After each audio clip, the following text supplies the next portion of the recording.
Pitulong kandidato sa pagkasenador na suportado ni Pangulong Bongbong Marcos ang pasok sa pinakabagong survey ng Social Weather Stations o SWS. Okay, magandang umaga po mga kabayan. Naglabas po ang SWS o ang Social Weather Stations ng bagong survey nitong January.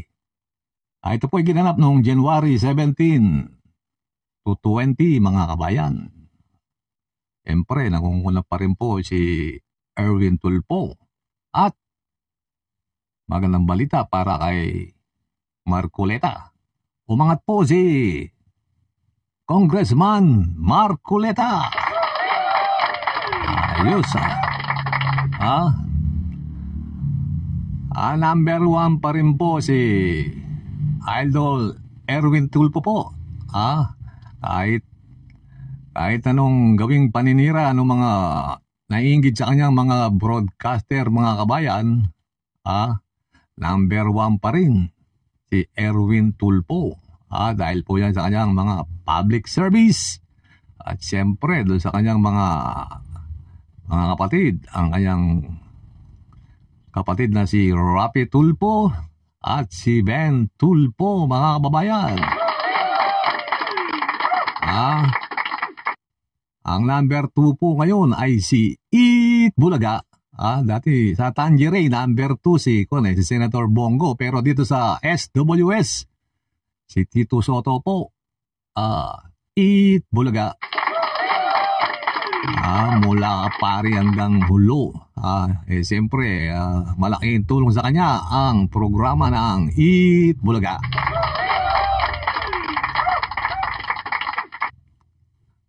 Number 3 na. Ito magugulat yung mga DDS dito. Lalong-lalo na ang pangalan si Abe. Mike Abe. Number 3 po. 3 to 4. Number 3 po si Supremo Lito Lapid. Ayan na sinasabi ko sa inyo. Tatahimik-tahimik to. Pero malakas to. Wala naman ay nababalitaan. Tsaka malaking tulong sa kanya yung artista siya. Siyempre. Tsaka yung Batang Quiapo. Mga pangapat po si Senator Bongo. Senator Bongo, number 2 sa Tangerine ito. Tangerine naman, sabi ni Marcoleta. Number 4 po si Bongo. Si Mr. Malasakit. Ito, pang-5 si Balaleng. Si dating Senator Ping Lacson po. Number 5. Umakyat sa number 5, sa Tangerine, number 11 to Ayan po, si Ping Lacson, number 5. Bumaba si Bitag, mga kababayan. Si Idol Ben Tulfo, number 6 po. Si Mr. Public Service. Pag nabitag ganyan, yari ka kay Mr. Bitag. Number 7, si Pia Cayetano. Mga bata ni BBM yan, walang pumasok di ba? Cayetano, sikat kasi yung tatay niyan Kaya sumikat din yung mga Cayetano, mga kabayan. Siyempre, pang-8 si Pambansang Kamao. Mukhang mananalo na naman si Manny Pacquiao. Ang bet ng mga mahihirap. Siyempre, iboboto natin yan. Kahit sabihin nyo pang basta siya laki sa hirap, alam niya ang buhay ng mahirap. Diba mga kabayan? Ito, nakagulat ko. Number 9 po si Abi Binay. Ah, mga tiniri niyo Manila, no? Binay, pasok. Bata rin ni BBM yan. Ito. Yung number 10 po, yung pansampo. Ibayang Magiliw, Senator Ronald De Rosa. Umakyat sa number 10 si Senator Bato. Mukhang umaarangkada. Ito, bumaba ito si number 11 po si Mr. Pogi. Si Bong Revilla.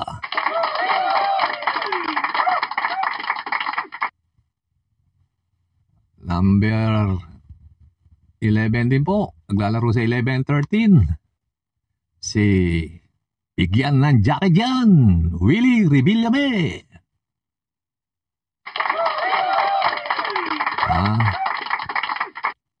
Number 11 to 13 din po. Si Sana All.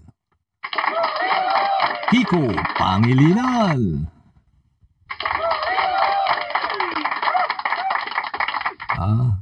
Lumalakas si Sana All.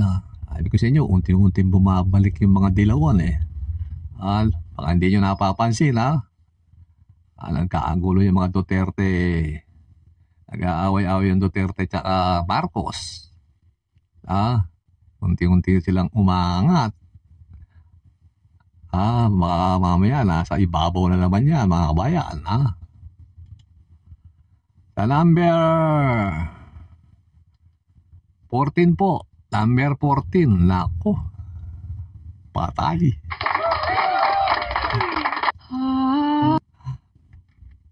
Patay si bumagsak sa number 10 po.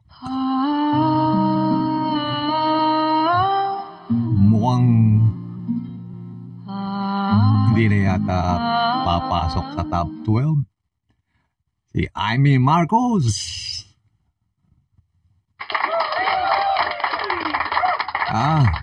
Maraming naiinis dito mga kabayan Paano ba naman di mapagtanggol yung kapatid. Malamang sa malamang. Alam niyo mga kababayan, sa malamang, baka sa unang pagkakataon, malaglag na itong si Senator Amy Marcos. Number 14 na. Baka mag-spaghetti pababa ng pababayan. Number 15 po si Camille Villar. Dami na rin inubos nito sa ads, mga kabayan. Matagal pa naman yung eleksyon. Siguro malaki yung pondo niya, hindi po ba? Sa number 16 naman po si Mr. Pagpag. Si Ibang Makino. Hindi rin po tayo nakakasigurado. Baka pumasok yan.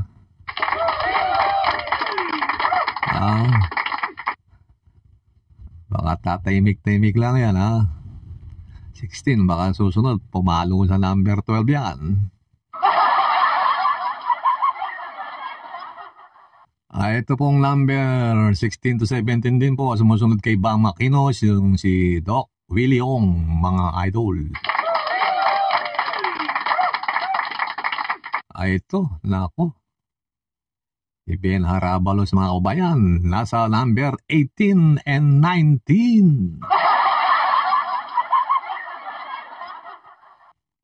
Laki ng binaba ni Ben Harabalos, mga kababayan. Number 18, number 10, magkasunod po sila ni dating Senator Gringo Unazan. At naglalaro po sa number 20 and 21, si Tol Tolentino. Anong nangyari sa iyo, Tol? Ba't napunta ka dyan sa 2021? Naglalaro ka sa 20 and 21. Tol. 2025 na.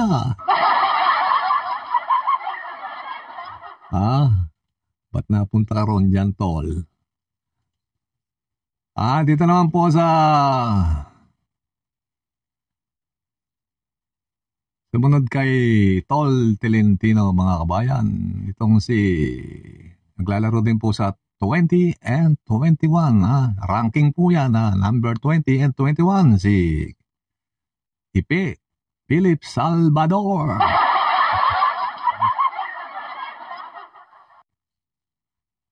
At sumunod po si Colonel Busita po, mga kababayan, number sa 2022. Si Colonel Bonifacio Busita po, mga kababayan. One Rider Philippines. Ito na po. Ito na po si Kwan. Yung umangat po siya nung pong December, ito pong nakarang December 2024 na SWS survey. Ito pong si Congressman Rodante Marcoleta ay pang number 24. Ngayon pong January, yung survey po para ngayon sa January 2025, number 23 na po siya. Yes! Umangat po siya ng 1 point. Maganda yung balita, di po ba? Congressman Kamatis ay Marcoleta.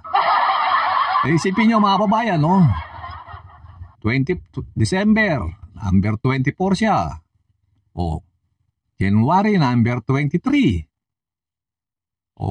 Pagdating ng February, number 22 na siya. Pagdating ng March, 21 na siya. Pagkatapos nung March, April, number 20 na siya, mga babayan. Umaangat kahit pa unti-unti, di ba? Pagdating ng May, number 19. Pagdating ng June, number 18 na siya. Kahit pa isa-isa lang angat, di ba ba? Mr. Gamatis ay Mr. Congressman Marcoleta. Siya, number, pagdating ng July, number 17. Wow naman! Wow! Wow! Tapos na pala yung eleksyon, mga yun, di ba? Gunggong! Pas na pala. Dapat pala yung eleksyon gaganapin December. Pumasok ng top 12. At least umangat, di po ba? Magandang balita para Congressman Kamatis ay Congressman Marcoleta. Yung mga DDS dyan, magagalit na naman kayo, yung mga bata ni Marcoleta. Number 1 naman ang boss nyo sa TikTok.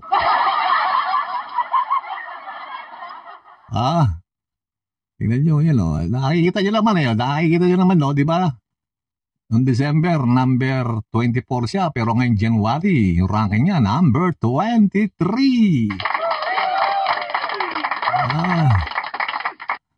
Ako. Lang sa ilalim yung mga PDP, yung mga padapa.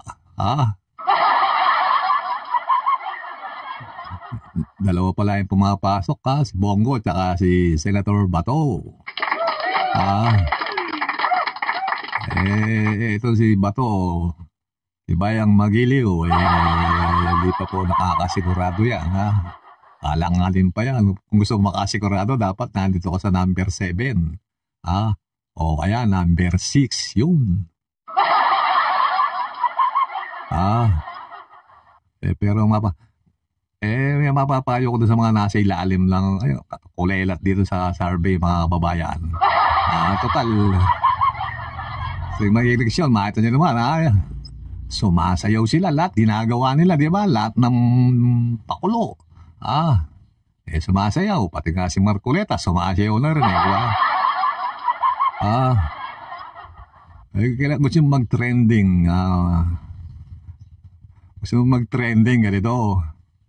Kilala niyo si Dante Barona, yung stuntman. Magaling po yun. Parang si Lito Lapid, maganda rin yung gayahin ginawa niya doon sa San Juanico Bridge. Tumalon po siya si Dante Barona. Excuse me po. O pag nagawa mo yun, magte-trending ka. Sisikat ka. Kesa yung sasayaw-sayaw ka dyan, tapos reklamo ka ng reklamo.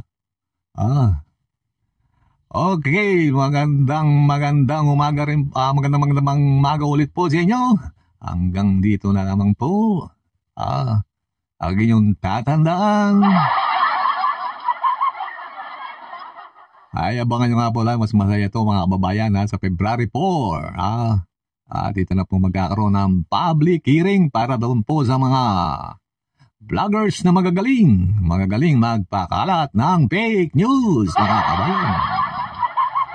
Okay, huwag niyo pong kalimutang mag-subscribe.